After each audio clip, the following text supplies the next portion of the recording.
Everyone, today we're diving into a topic that some veteran players might already know.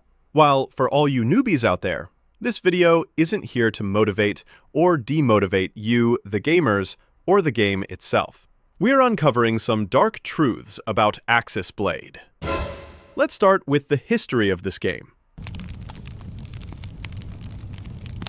This game launched with sky-high expectations and robust potential, blending a thrilling Beyblade theme with gameplay that mixed a gacha system, strategy, and skill.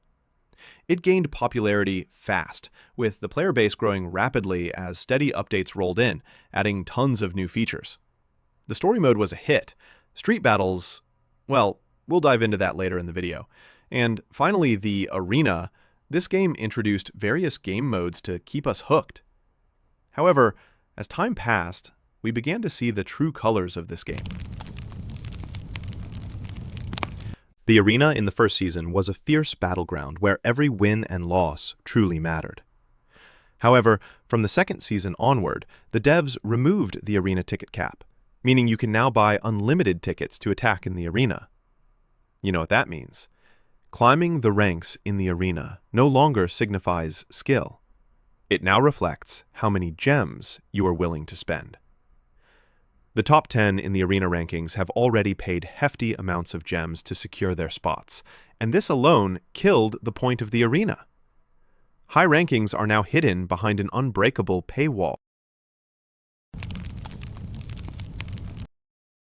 Next up, the story mode. It started with a promising narrative, and expectations for new chapters were sky high.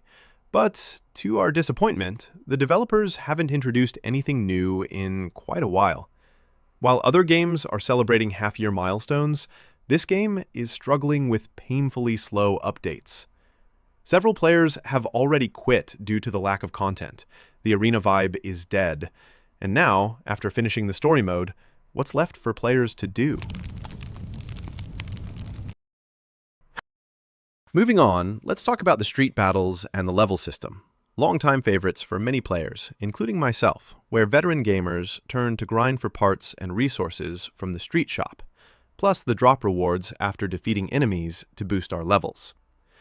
Sadly, this method proves inefficient, as leveling up gets tougher the higher you go, and the drops just aren't worth it.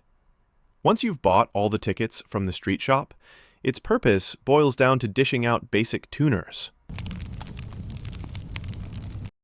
And the lore behind leveling up? It means nothing. High levels don't reflect overall strength, and oddly, neither does the exact power number of the blade. The level up rewards stay repetitive. The drop rates for skill cores are painfully low.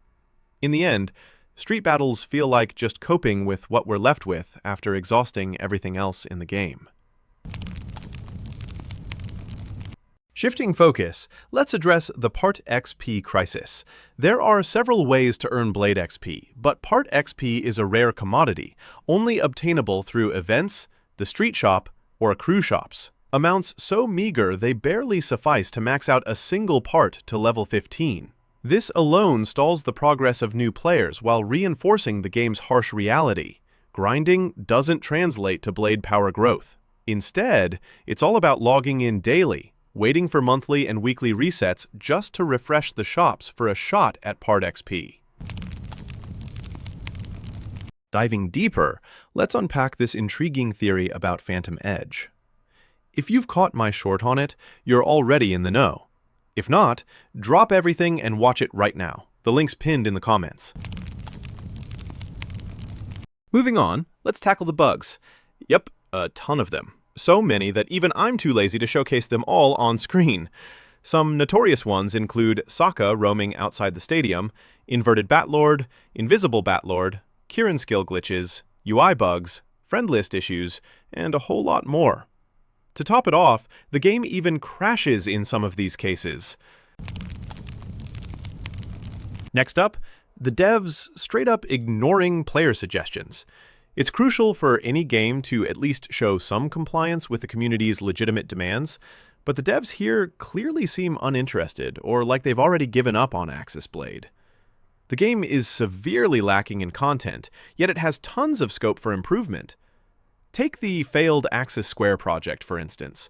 It was meant to be a prototype for live battles. Even without full live support, it could have introduced a fresh game mode if the devs had just linked players' actual blade specs to the AI opponents they face. But nope, they didn't listen. Even the crew system, well, it's literally just a crew shop, and that's it. Crews serve no other purpose, no competition whatsoever. Hosting crew-based events or competitions could skyrocket the player base and demand for the game, but the devs ignored that too. And here we were, dreaming of epic crew versus crew battles. Shifting gears, let's confront the dead game behavior plaguing Axis Blade. First off, the relentless repetition of the Leon event has players feeling stuck in a loop, with no fresh content to shake things up. Then there's the hacker scandal in the Arena season. Shockingly, they weren't banned until the season ended, leaving fair players in the dust.